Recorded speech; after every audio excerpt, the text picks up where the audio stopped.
This is Meredith for Real, the Curious Introvert, and I'm Meredith. Around here, we explore taboo questions and societal blind spots. Each high contrast guest gives you the layer deep dive you crave, not just the Google results making headlines. My mission, and yours if you choose to accept it, is to inspire curiosity by exploring the nuance and paradox of our world. Each episode is different, so bring your ADD and your earbuds and have a look around. Before we get into it, if you're a repeat curiositor, I want to invite you to help me shape future episodes, give feedback, and participate in giveaways in my private Facebook group. It's called MFR Curious Insiders, and you can search that on Facebook, or you can just click the link in the show notes. I hope to see you in there. Today's topic is, I believe, at the top of the taboo list of topics. Yes, more than the swingers episode I did, and in some ways, more than the one with the guy that ate his own foot. We're talking about why we view people with disabilities as asexual beings, and not only how my guest is working to change those attitudes, but how her agency connects sex workers called surrogates or intimacy coaches to those needing to explore their sexuality in a different way due to their disability. We cover legality, safety, ethics, and how she went from being an HR executive to owning her own agency.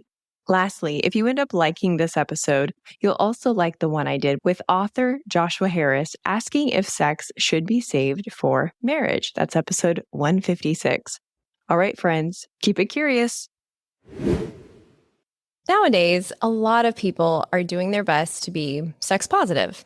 It's more common to hear someone just casually mention their sexual orientation or even talk about their favorite sex toys. Why then is it still so uncomfortable to think about someone with a spinal cord injury having sex? My next guest thinks it shouldn't be that way. After working in human resources for a financial institution for 20 years, she retired, but only briefly before she began working the phones for an escort service. After receiving calls from people with disabilities looking for sex and having to turn them down because sex workers wouldn't work with them, she decided she would start her own agency. She founded Sensual Solutions, an intimate care service for adults with disabilities. And today, she's going to answer the questions we're all thinking and challenge the stigma that adults with disabilities are ineligible for sex. Advocate, Vancouverite, thriving in her second act, Trish St John. Thanks for being here. Thanks for having me. Hello from Vancouver. Well, I'm happy to have you. Hello from Pensacola, Florida. I think we all want to know right away, financial institution, human resources to an escort agency call center. Why? What made you go, you know what's a great idea? I'm going to go from pursuing sexual harassment claims to facilitating people having sex. That's a good analogy, actually. It was time for me. I had grown out of my job, and so I left the institution that I worked at since I was like 18 or 19 and decided to look for my passion. What was my passion? So I toyed around with a bunch of different things, from perhaps a sex educator or a sex phone operator. I have a bit of acting ability in me, and so I thought maybe a sex phone operator might be fun. I wanted to do something that was fun, but then I realized I also wanted to do something that gave back. And so while I was at the escort agency, it doesn't quite explain how I got to the escort agency, but that was quite simple. It was just a small little ad in the paper. And I thought to myself, it said, phone girl needed for a busy escort agency. So I thought, why don't I give them a call, check them out, see if they're legitimate, if they're legalized, if they don't have any attachments to organized crime, and just go through my checklist of if I think they're a good business. And so that's kind of what I did. I went and I called them up and I went and had a look, and I thought, okay, maybe this is for me. Maybe I can learn something from this, and maybe this will be a stepping stone to something else. And it was. That is such a human resources way to get an escort. Right. You know what I mean? I have I a do. friend who she's the director of human resources at a very large educational institution in Atlanta. And that would be how she would do that. But Mhm. why sex? Like immediately you were like, oh, maybe I'll do this in the sex industry or this in the like, why? Why that category of work? Why not like a florist? Oh, I have no ability to be a florist, that's for sure. Over the years, I've kind of had some answers come to me around that. One was when I was a teenager, I was not somebody who dated. Boys weren't interested in me. I wasn't really interested. And that stayed with me for a long time into my adulthood, that I didn't get my first kiss till I was quite late, like 19 or 20, something like that. But not only that, it was just a calling that I notice a group of people who are being marginalized, and sex seemed to be the biggest area that they were marginalized in. I have friends with disabilities. I dated a man with a disability who, by the way, was very excellent with his hands, with his mouth, everything. And that kind of got me going. I thought, wow, this guy has reinvented himself. And he was just a fantastic partner to have an experience with. So I kind of look at it like that, like sex was missing in my life for a long time. So I can't imagine what it would be like for people with disabilities, that community, whether you're trying to date or get married and have children. And what surprised you the most after you started your business? There's always, for every business owner, I feel like there's the story, like the one you just shared. And then there's the in the trenches of actually starting it. Right. What was the most surprising probably was how popular it was, how needed it was, and how in my first week of business, I received a phone call from a major rehab hospital here in Vancouver to come and meet with them to find out what kind of resources I had and what my plan was. And they were so positive and so helpful. That was a really nice surprise. There's been a lot of surprises in the trenches from clients. Parents of adult children with disabilities would call me and say, "Thank you so much for starting this. We didn't know where to turn. We weren't sure what to do. So can you help us?" Yes. And it continues like that. Just lots of great surprises, actually. Wow, that's incredible. You touched on something earlier when you were sharing your HR checklist of approval about the legality of the escort service that you used to work for. And here in the States, I'm pretty sure none of that is legal except for that small county in Nevada. How does it Right. work in Canada? Is this legal? Yes, in Canada, this is legal. Our organization promotes a surrogacy service. So that is completely legal in Canada. We only have one overriding law that talks about sexual services. And unfortunately, it's not broken up into different categories where we could actually focus on people with disabilities as a medical issue. But the one law does allow people to offer services that involve sex. The only thing that's a little bit different about it that's happened in the last few years is that it's illegal to purchase. So it's legal to sell and it's illegal to purchase. So it makes it a little bit difficult, but that's the law that we have.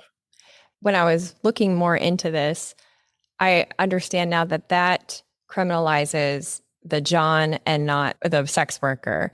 And Right. in your case, who is going to put a person with a spinal cord injury, for example, in jail? Right. Probably no one. Right. Yeah, So, the optics would be really bad, wouldn't it? Can you imagine? yeah. Well, I love the way you word that. The optics of that would be very bad. The board says no. Yeah, exactly. Are there other countries in which there's also services like these where it's legal to some degree? Yes, in Japan, there's a group called White Hands. And in Taiwan, there's a group called Hand Angels. The biggest group that I know of is in Australia. They've been working for about 2 decades now. Their organization is called Touching Base, and they work with their sex workers and their disabled community to create this program where sex workers would be trained how to work with people with disabilities. Care aides would be notified. Care aides would be part of their program. So touching base in Australia is a big one. In Germany, I know that there was a professional sex worker there in the early 2000s who decided to train prostitutes in Germany, or sex workers, to work with disabled. And I believe that's still going. In the UK, there's quite a few. A wonderful pioneer named Tuppy Owens. She, back in the 80s, started TLC, and it's a charity where she works with people with disabilities to match them with others. And she's a wealth of information. The UK has several programs like this, so they're much more advanced in it than we are. The Netherlands as well. I'm sure everyone's heard of the Netherlands and their wonderful government subsidized visits and reimbursement for sex toys. Awesome. And Israel, of all places, Israel has a really interesting project, and it's been going for about a decade. It's run by a clinic and a clinician, a physician, and she has, I don't know the name of the project, but it is one where in the hospital, people with disabilities can come and receive surrogate therapy. And evidently, it's been very, very successful to the point where able-bodied people also want in on it. Wow. See, that's what I love about these conversations is it goes from the initial maybe gut reaction of like, "Oh, okay, crazy Vancouver lady," to wait a minute, this is happening in all those other places. Popularity, unfortunately, kind of lends to credibility Yeah. to fringe things. But are they really fringe? And it's not fringe to be a sexual being. But for some reason, we put people with disabilities on the outside of that scope. What's the reason for that? Why do you think that it's so uncomfortable for so many people to think of someone, for example, again, with a spinal cord injury to be having sex? Well, I think it's fear and I think it's ignorance. So, for people who don't understand the disabled community, they're not going to even have this on their radar that people with disabilities have brains and have nerves and have feelings and have dreams and hormones and desires and wants just like anybody else. I also think that the able bodied community, the way that people with disabilities have been raised and how they've been treated as we grow older into adulthood, the whole area of treating people with disabilities almost like children, where they are looked after to the point that I believe the term is infanticide, where we think of them as infants and that they're in total need, which may be true for some, that their needs are great. However, they still are human beings. And therefore, from that point alone, they have desires, wants, hormones, all of the stuff that anybody else does. Yeah, absolutely. I think I have witnessed that my brother has cerebral palsy. And Mm, so he was on a wheelchair basketball team. And that environment was really great because it was just like our thing, it was normal. And then I watched other people outside of our little group talk to the people in wheelchairs as though they were like hard of hearing and yeah, maybe intellectually disabled right, and they right. they were like using a baby voice and calling them buddy. And yeah, so I think I think you've hit on something there. I'd love to go back to what you said about the medical referrals from the rehab facility. How does that work now that you have an established relationship? Well, because of the way the law is in Canada, the referrals are basically under the table. It's not something, unfortunately, that they can put in as part of their advertising or their brand or what have you. But how it works is a sexual health clinician will give me a call, or a sex therapist or a clinical sexologist. They have patients with spinal cord injuries, cerebral palsy, multiple sclerosis, muscular dystrophy, stroke, and so on. And they'll call and ask if there might be something for one of their clients. And so we work with the client. The client's referred to us. They give us a phone call or they send us an email, and we give them a call and let them know that we're real. And if they want to meet with me first, that's fine. That's not a problem. I'm happy to do that for them. And then we just have a conversation around what it is that they're looking for, what their experience level is, how their health is, what their major barriers would be to having a sex life. And then we send them a client intake form, and then they start to fill that out. The client intake form has a lot of private questions detailing what their past experiences have been, what they're hoping to achieve, and what turns them on. What do they want to get busy with? Is it themselves, or are they interested in figuring out a way to masturbate? And if the penis isn't working, or the vagina, the clitoris doesn't work, then maybe there's other areas. So we offer body mapping and things of that nature. So we find out what it is that they need and book the appointment, and away we go. Hey, Curiositors, just a quick pause to show gratitude to our sponsors and give you some special deals. From time to time, I recommend other podcasts you might like, and here's one I know that you're going to love. It's the Jordan Harbinger Show. I love it because it's smart without being too highbrow and 1,000% ADD friendly. I know, you love it already. I'm a genuine true fan. When I have time to listen to podcasts just for pleasure, not, guest research, the Jordan Harbinger Show is my automatic choice. It's like when you're hungry and someone asks you what you want, and then before you even have a minute to think about it, you find yourself at Chick-fil-A because, obviously, Jordan's the Chick-fil-A of podcasts. Some of my favorites include the one with the man held hostage by Somali pirates, that's episode 115, and the pain psychologist about how pain lives in the brain, not in the body, episode 661. You can't go wrong with adding the Jordan Harbinger Show to your rotation. It's incredibly interesting, and there's never a dull show. Search for The Jordan Harbinger Show, that's HARB as in boy, I, N as in Nancy, GER, on Apple Podcasts, Spotify, or wherever you listen to podcasts. The Florida Panhandle isn't just the home of your favorite podcaster. That's me, by the way. Shameless, I know. But it's also a go-to spot for a lot of families on vacation. Don't plan a Pensacola trip without getting tickets to the UWF Historic Trust.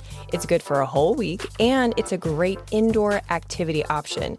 You'll recognize Trader John's, where I record the show, in the Pensacola Museum of History. Get your tickets in person so you can show the agent one of my emails and get $2 off an adult ticket. historicpensacola.org. Now back to the show. Remember to stay till the end, where I give you a sneak peek of next week's episode. You mentioned Japan earlier, and as a part of my preparation for our talk, I was all over YouTube. I'm sure if anybody sees my YouTube search history, they're like, well, who is this girl? Because I'm all over the place. And one of the videos that I came across was a service in Japan. And it was a story told through the eyes of the medical sex worker, which is the term that they used for her. And she basically went into the man's home, gave him a hand job, and left. Other videos that I watched were much more of a girlfriend experience. Where does your service fall in between those two spectrums? Well, we definitely call ourselves medically assisted facilitators or surrogates for sexual health. And so I would say ours is more on the broad, full spectrum of services available, depending on, again, what the client can do. And do you help interabled couples figure out how to have better intimacy? We help adult men, women, couples, regardless of, interabled or both are disabled. We also accept people who are on the spectrum of the LGBTQ community. So yes, we see a variety of people. There's 4.4 million people who are disabled in Canada, and we have a good population here in Vancouver. So we do see quite a bit. And you had a couple that actually met through your service or through their caretakers. Can you share that story? Yes, we had a gentleman he has muscular dystrophy, and he wanted to learn how he could have self-pleasure, figure out ways that he could masturbate. And so we worked with him. He was fantastic. And he was building up his confidence, and he started dating. And he started dating a woman who has a similar disability to him. And they were so hot for each other, but they didn't have a way to express that. Can you imagine? They can't express what they want to express for each other. So, and we can't really ask our care aides to help because the care aide is an employee. So you have to be really careful with that and how you deal with that. So he called me and he said, I've met someone and we'd really like help. And so I sent over one of our coaches, Lexi, and Lexi proceeded to help this couple, again, sitting down with them, talking about what it is that they really would like to achieve, and then basically helping them. So it would start off where she would be just very quiet. She'd put them in the bedroom, do transfer lists, help them to get on the bed, put them in a position where they're hugging each other, where they can kiss each other and make out. So they'd make out for a good, solid 20 minutes or whatever they'd like. And then they would call Lexi. Lexi would leave the room and give them privacy, but she'd be close by just in case. And then she'd come back in the room and they'd move. They'd say, okay, now can you help us undress? So very quietly, she helps them undress and tries to make it erotic for them that they're seeing each other and touching each other and feeling each other. And she's a third party that is a surrogate, just trying to help them get to the next level. And it got to the point where they had several sessions and they moved in together. And so that's probably one of my lovely, lovely rewards from this kind of job is seeing that happen for people. I was very happy about that. That is so sweet. Are your clients mostly male or mostly, is there a mix? We're mostly male at this point. We do have couples and we do have a few females. And we also have, I think we have a couple of lesbian clients as well. So it is growing. The word is getting out and it's growing. I'm trying to put myself in the mental state of somebody who might have an argument against this. And I'm sure you can share with me any pushback that you've received from your community. But the only thing that I can think of is someone might say, doesn't someone with XY disability have more important things to worry about? How would you respond to that? Well, according to, Maslow's hierarchy of needs, after food and water and shelter, it's basically love and sex. So I don't know how anybody would want to say that somebody would have something else on their mind besides that. I guess what that tells me is that there's still that ableist view that someone with a disability really shouldn't even be thinking about it because it's just going to be inconvenient for everyone. So that's how I kind of see it. Oh, that's interesting that it goes into inconvenience. That is not something I considered. Have you gotten other pushback from people in your area who know about your organization or?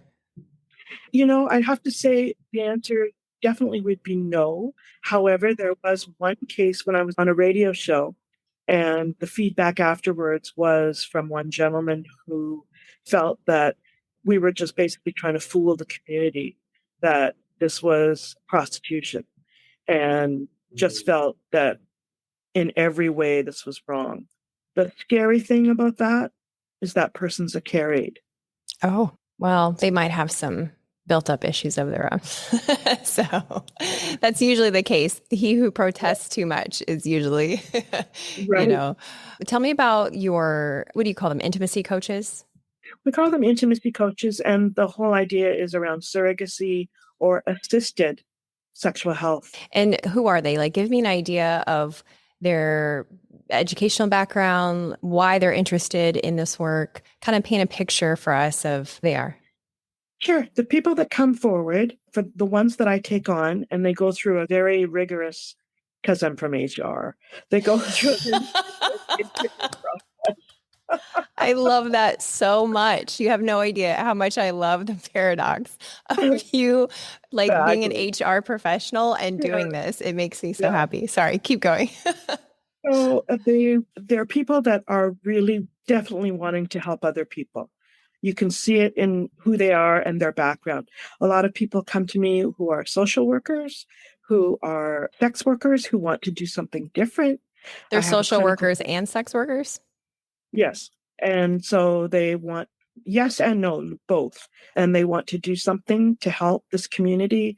I have a clinical sexologist, I have somatic sex educators. So the people that apply are usually between the ages of 22 and 40, and mostly women. We have a few gentlemen who apply and they have a background in care aid. That's the other thing, that a lot of people were or are a care aid, and they see the need for this. Most of them have some kind of healthcare education. All of them have a clean criminal record check. That's really important because we're dealing with a vulnerable community. And they're happy people. They're very sex positive people. They want to be able to use their body to help someone else, to teach anything from anatomy, how to make love to your partner, what's involved with that, what orgasm is, how, if you've got an injury and you need to retrain yourself because your genitals don't do that for you anymore, then we look for people who can come on board, who can do body mapping and other things to help reassign where those pleasure centers are. So it might be someone who's got experience with helping someone feel very sensual in their earlobes or the back of their neck, their elbow, their thumbs, their feet, perhaps. It's a lot of trial and error, but it's fun. It's fun trial and error. I imagine so. What do you hope for the future of sex work? What would you like to see happen on a bigger scale? In Canada, I'd like to see the law change. I'd like to see that there's room for surrogacy, especially when it's related to people that have health issues and can't access their body themselves. That's the biggest thing that I'm hoping for. And do you have plans to expand, franchise, come into the States even? We cannot come into the States just because of the way the laws are. It's just so different. We want to expand. We have a couple of coaches on Vancouver Island. We have one coach in Montreal, and we're looking to expand in Ontario to the Toronto area. But unfortunately, we do get a lot of requests from the United States. Some Americans actually make the trip and come to Vancouver to receive the service, which is fantastic. And some are hoping that it will start up in the United States. Now, I do know there's a surrogate association in California called IPSA, International Professional Surrogacy Association. And their website is surrogatetherapy.org. They provide the credentials. They're an accredited institution where if people want to become a professional surrogate in the United States, they can check out that group and see if it's of interest to them. Okay. Well, this has been really interesting. I hope that this helps expand people's feelings or helps them be more honest about their feelings. I think that's where true transformation takes place. It's not just saying the right thing or being politically correct, but really having a change of heart.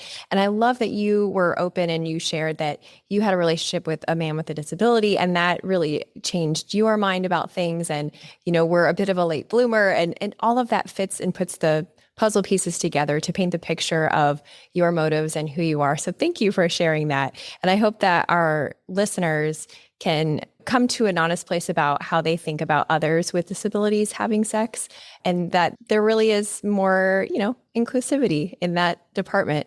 Any final thoughts before we close? People with disabilities get horny too.